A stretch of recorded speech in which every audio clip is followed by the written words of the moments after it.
Сіздер жақта қалай аталатынын білмеймін, бірақ біздің үйдегілердің бәрі осыны жақсы көреді. Бұл майсамса деп аталады. Бұның атауын яғни осы оңтүстікке келін болғалы білдім, оны майсамса деп аталатын. Мүмкін сіздер жақта басқаша деп атауы бар шығар, комментарийға жазып пікірлеріңізді қалдырып кетіңіздер. Қамырын яғни бір жұмыртқаға илеп аласыздар, шамалы иірімі қанғанша, шамалы тұра тұрады ғой.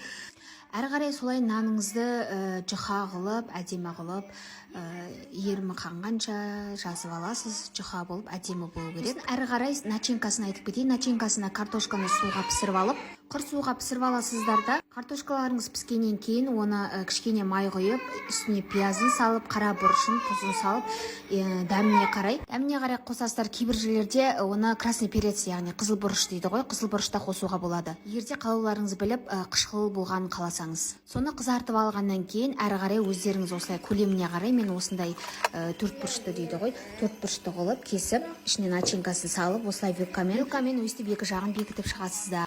Ашылып кетпес үшін, яғни екі жағын қызартып, сөйтіп жүргенімде майымды қосып қойсам, майым қызарып кетті. Енді мынауым қып-қызыл болып кетті. Енді қатты қызыл қылмай, өздеріңізде әркімде әрқалай ғой.